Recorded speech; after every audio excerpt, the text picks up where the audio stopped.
आज हम बात करेंगे सबसे इंपॉर्टेंट टॉपिक यानी कि डॉक्यूमेंट वेरिफिकेशन के ऊपर। ये आपकी सिलेक्शन के लिए लास्ट स्टेप होता है, यानी कि आप कह सकते हो कि रिजल्ट से जस्ट पहले का स्टेप होता है ये। और इसमें मेनली मैं आज आपको ये बताऊंगा कि आपको कौन से डॉक्यूमेंट्स लेकर जाने हैं डॉक्यूमेंट वेरिफिकेशन प्रोसेस के लिए, ताकि आपको वहां पर कोई भी दिक्कत ना आए। तो स्टार्टिंग से स्टार्ट करेंगे और सारी डिटेल्स बताऊंगा और कोई भी डाउट नहीं रहेगा आपके मन में, सारे डाउट्स आपके क्लियर हो जाएंगे। देखो, सबसे पहले तो आपको अपना एडमिट कार्ड लेकर जाना है। जो आपको डॉक्यूमेंट वेरिफिकेशन के लिए एक एडमिट कार्ड मिलेगा एसएससी की तरफ से, वो लेकर जाना है। उसके बाद आपको पोस्ट प्रेफरेंस फॉर्म फिल करके जानी है घर से कि आपको कौन सी पोस्ट चाहिए, वो सब फिल करना है। इसके रिगार्डिंग भी मैं एक अलग से डिटेल्ड वीडियो बना दूंगा और आपको समझा दूंगा कि कैसे फिल करना होता है।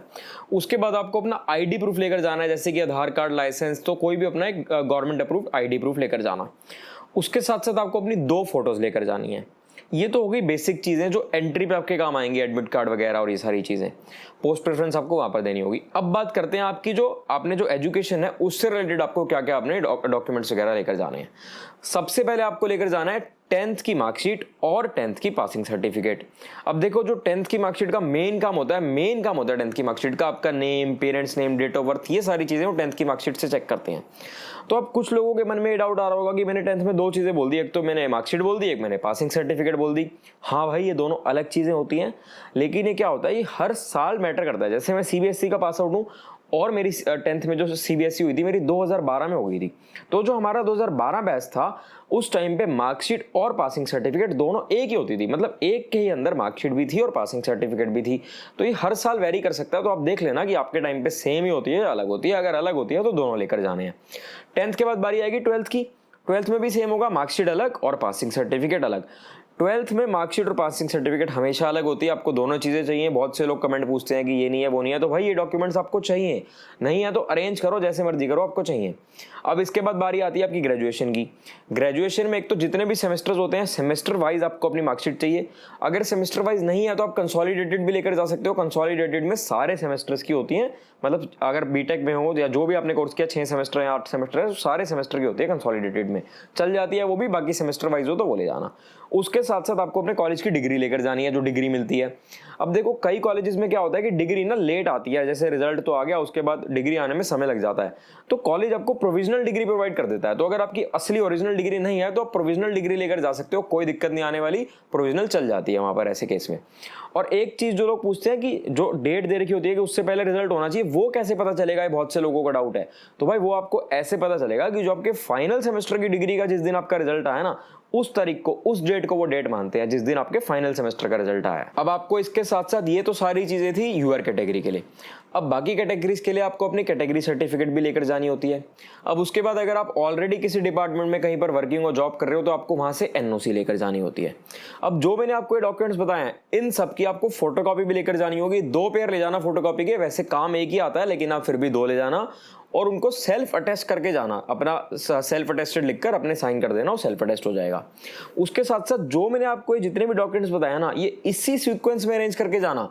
जो अपनी ओरिजिनल फाइल बनाकर जाओगे, ओरिजिनल फाइल भी इसी सीक्वेंस में बनाकर जाना, और जो फोटोकॉपी लेकर जाओगे वो भी इसी सीक्वेंस में बनाकर जाना। क्योंकि अगर आप किसी और सीक्वेंस में बना गए तो वहां पर आपसे इसी सीक्वेंस में बनाया जाएगा जो मैंने बताया है। तो इससे क्या होगा, इससे आपका भी टाइम खराब होगा, उनका भी टाइम खराब होगा।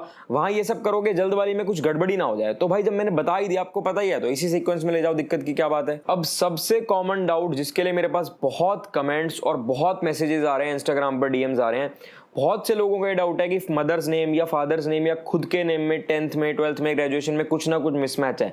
यानी कहीं पे स्पेस की गड़बड़ी है, कहीं पे स्पेलिंग मिस्टेक है, कहीं पे कुछ है। तो देखो मैं आपको बता दूं, सबसे जरूरी जो होता है जहां से वो सारे नेम और डेट ऑफ बर्थ वगैरह मैच करते हैं, वो करते हैं 10th से। तो सबसे पहले तो 10th में कोई गड़बड़ी नहीं होनी चाहिए। जो 10th में है वही आपकी रजिस्ट्रेशन, एसएससी के रजिस्ट्रेशन में होनी चाहिए।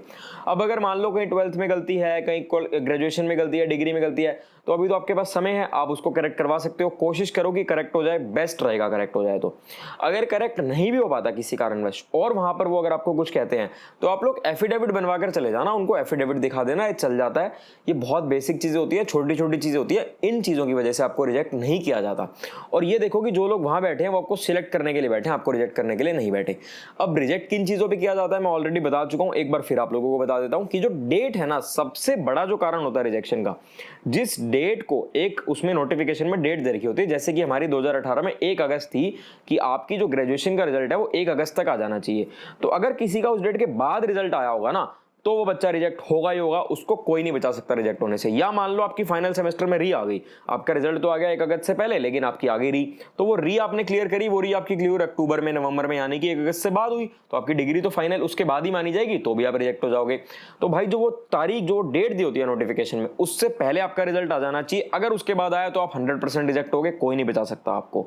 और ये जो डेट होती है कई बार चेंज हो जाती है, जैसे कि शायद 2021 में ये डेट 1 जनवरी 2020 में, सॉरी 2020 बैच में जो ये डेट है वो 1 जनवरी 2021 है। मैं श्योर नहीं हूँ इस चीज के लिए, आप लोग नोटिफिकेशन चेक कर लेना।